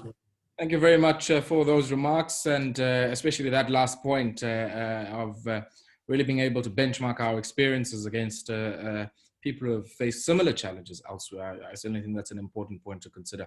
Rory, let me give you an opportunity also to make some of your closing remarks, and then thereafter, DDG Neville, you'll make some of the closing remarks, and we'll get Luvuyo to also give us a vote of thanks and also some closing remarks as well. Thanks, Ayabonga. I'd like to share three ideas, but before I do that, let me give you, I shared with my colleagues yesterday a quote by, I don't know if people realize what a deep thinker Charlie Chaplin was, but one of the things, and he was a master of being very succinct, and one of the quotes that I picked up that he made was, "Nothing is permanent in this wicked world, not even our troubles." So there is a way to punch our way out of this crisis, and maybe in some respects, this crisis being so severe might actually help us up our game. So here are the three ideas that I want to share with you. A lot of people think that in times like this, we need to make choices between going an austerity response or going, let's call it a Marshall Plan response, which is spending your way out of trouble. In reality, I'd like to propose that it's not an either or. Step number one is we need to examine, the first thing I'd like to share is we need to examine how we are using our resources. Because if we examine how we are using our resources, all of us are guaranteed to find waste because we became used to not having to be this careful. Now we are in deep crisis. So there is room for austerity. The resources that we have in an environment where the envelope is now sealed and its contents has shrunk and is continuing to shrink. I mean, the tax base, if you lose this much tax revenue because of a shrinking GDP, because of a crisis, what's in the envelope is less. So step number one is austerity. We have to examine how we are using the resources at our disposal as the SHRA, as the public sector, and as the private sector. Families are doing it. It applies the same to organizations. So step number one is austerity to free up resources so we can redeploy scarce resources into areas that have the greatest impact. We as the SHRA are doing that at the moment, and everybody needs to be doing it. So that is step number one. Step number two, in my view, is Marshall Plan. We need to spend. We need to spend and spend and spend. SHRA needs to spend its entire budget. We need to inject money into the economy, especially into the types of areas that Neville was referring to that have the greatest economic spin-off multiplier effects. We need to spend especially in infrastructure. We need to spend in housing is infrastructure. We need to not get scared and go austere on the funding of housing. Right now is the time to spend more on housing and to make sure that we spend it as effectively and efficiently as possible to increase productivity, to create production and to be more productive. So that's the second thing. But the third thing, which is possibly the most exciting one because it's something we haven't had to do in the past, we need to interrogate the nature of the crisis and try to seek out where opportunity exists in the crisis. We've been having a discussion at the SHRA about the concept of resilience, because things like resilience, these have been kind of bandied around for years. Resilience, agility, innovation. Now is when we need to make concepts like resilience, innovation, and agility very real. So we need to give ourselves a chance to realize that, in fact, we are resilient as actors in this economy and in this society, whether you're a public servant, whether you work for the SHRA, whoever you are. And we need to take this opportunity to learn new tricks. The SHRA has already worked out, and most organizations have, how to deliver the same public service much cheaper. So we need to learn these new tricks. And part of resilience, two more points and then I'm done, is we need to work out where we need to make changes in the way we do things that are structural in nature. So let's go back to the envelope. SHRA has an envelope. It's got a certain budget in it. It came from Parliament. We've structured that budget in a certain way up until now. Now is the time to restructure the way that we structure inside the envelope to have the greatest impact and benefit for the people that we serve. And lastly, the other structural, let's call it structural change issue, is time. Things take too long. You mustn't think as members of this chat that it's only the public who complain about government taking too long. Inside of our own organizations as public sector, we ourselves complain to each other that things take too long. We need to learn new tricks about how we can get production, the real kind of production, which effectively ends up being contractors on the ground building stuff, and after that, units being managed that employ security companies, etc. We need to use time and move quicker. Thanks, Ayabonga. Thanks, Rory. Thank you for that. Neville, some closing remarks on your end. Thank you, Ayabonga. Just a couple of points. I mean, the first point which I wanted to is just to thank Reimagine South Africa, and I think the Nelson Mandela Foundation, because I think one of the things that has occurred, and we've acknowledged that as a department, is there's a lot of conjecture and perception about what has been done in the sector, and particularly in relation to what government does in the sector. And I think in many respects we need to sort of move out of that mode and try and interact a little better, so that there's a better understanding, but there's an education and there's a empowerment in terms of knowledge and information. But in doing that, we must not focus just on ourselves, because one of the things that continually we find is that we speak to contractors, we speak to professionals, we speak to CSOs, but the real households that need us to speak to them sometimes don't get spoken to. And if you look at that, for example, in relation to the integrated development plans that takes place at municipalities, the participation of poorer households or lower income households in those forums don't find the necessary expression. Therefore, you find the agenda that gets put at a municipality or a province, and even, I suppose, at other levels and other spheres, does not find expression. We may think we're doing it, but we're not really doing it. And why am I saying that? Is because, and I want to address the point that Nandi Mandela has raised on the Q&A, and I think Dr. Rampele raises.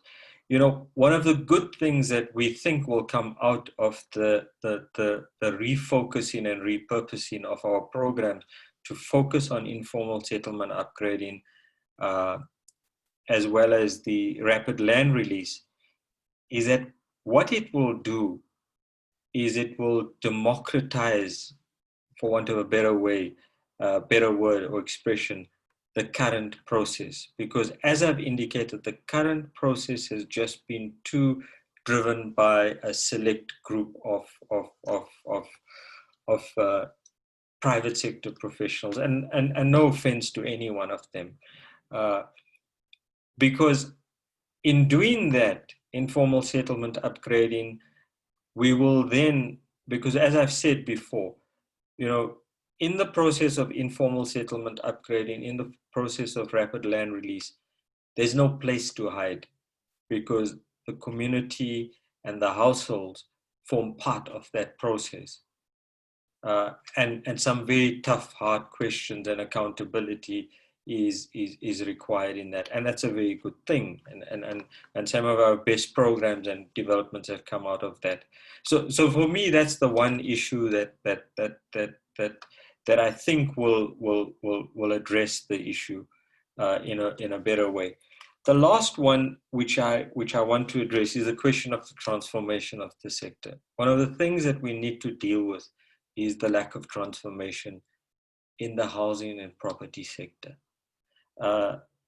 because that has also been a stumbling block. So even the land ownership patterns, the fact that we have not been able to transform our current land ownership patterns, and hopefully the processes that are underway in Parliament will address that, is because we haven't been able to address that well-located land, buildings, those kind of things. So we haven't been able to access that.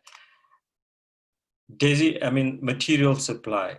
I mean, if you look at the current complexion of the material supply industry, it is very untransformed. I don't think I need to tell people even on the chat what our current property sector, in terms of the EAB, for example, what that looks like. And I think that those are issues which, because we haven't paid the necessary attention, also impacts on our ability to be able to ensure that we have fit for purpose and household specific responses, and we've gone off the rails. But just the last point, I mean, I think there's a lot going on in the sector, a lot of exciting things, and I think, you know, the one good thing that we've been able to demonstrate, I think, as a country and particularly as a nation, is our resilience. You know, I'm not sure how many people remember, but in 1997, we had a Rory was borrowing money at 24% from some of the banks to implement housing programs. I'm not saying we're there, but I think we you know, with all that's going on, we need to look at whether or not we're in a better place or not to recover from what we've just experienced. Thank you. Neville, thank you very much for some of those remarks, and I guess it does also, you know, sort of fit neatly with the point that Rory was making, that, you know, not even the tough times will last, but we have to just make sure we're able to weather this particular storm. I'm quite conscious of where we are with time as well, so let me give over to Luvuyo Matasa from Reimagine SA to just give us some closing remarks and also I guess some announcements and thanks yous on the part of the organizers, Reimagine SA and the Nelson Mandela Foundation. Thank you very much, Ayabonga, and thank you for everyone who's made the time to join us this morning. I'd like to share a very brief anecdote that hopefully gets the point across. So some years ago, I missed my youngest sister's birthday. She was turning 6 at the time. And in trying to explain to her, I said, happy belated birthday. And she asked me, as all innocent young people ask, what does that mean? And to that point, I then said, happy belated happens when someone misses your birthday. And to which she asked me what I was doing, couldn't remember. And she made a very simple point that all it would have taken was a 30-second phone call to say happy birthday, and you could have gotten back to everything that you were doing.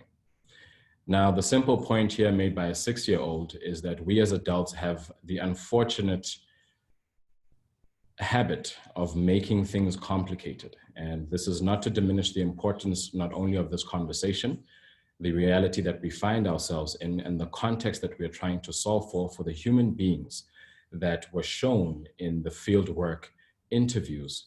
It is always important for us to identify the simple thing that needs to be done and simply do it, because the people who need it will understand that sometimes it just takes a 30-second phone call to wish them a happy birthday. With that said, I would like to send a great message of thanks and appreciation to our panelists, the Deputy Director General Neville Cheney of the Strategic Planning at the Department of Human Settlements, Nomfundo Dlamini, Programs Manager at the South African Cities Network, Professor Sijegula Mbanga, at the Nelson Mandela University, Rory Gallagher, CEO of the South African Housing Regulatory Authority. And although they didn't want to be mentioned, I think it is very important for us to thank our sponsor. Our sponsor for the conversations, both in this whole exercise from the City of Tshwane workshop that was hosted last year, into the work that has been done up until this point, to the APSA corporate citizenship team that is responsible for strategic initiatives and engagements. Thank you for your support and for finding value in this conversation. To everyone that has made the time, the contributions during this webinar, and has shown a vested interest in making sure that human beings are taken care of, we do what matters to put dignified shelter and significant investments in solving for South Africa's issue of a divided past that seems to be quite stubborn and continuing into our day-to-day and unfortunately into the future that we no longer want to see it being part of. To everyone, Sithi siyabulela, thank you for making the time. And this is but one of many engagements that we as Reimagine SA, and this particular webinar is in partnership with the Nelson Mandela Foundation. Sithi siyabulela, ningadinwa nangoms. Thank you and have a great day. And we look forward to sharing the results from this engagement and the reports that come from the very many pieces of information, both academic and in field research that have come through. Siyabulela, have a great day. Thank you very much. Thank you very much for that, Luvuyo. That's it, folks. Thank you. Take care and enjoy the remainder of your afternoon. Thank you, Ayabonga. Thanks, Luvuyo. Thank you.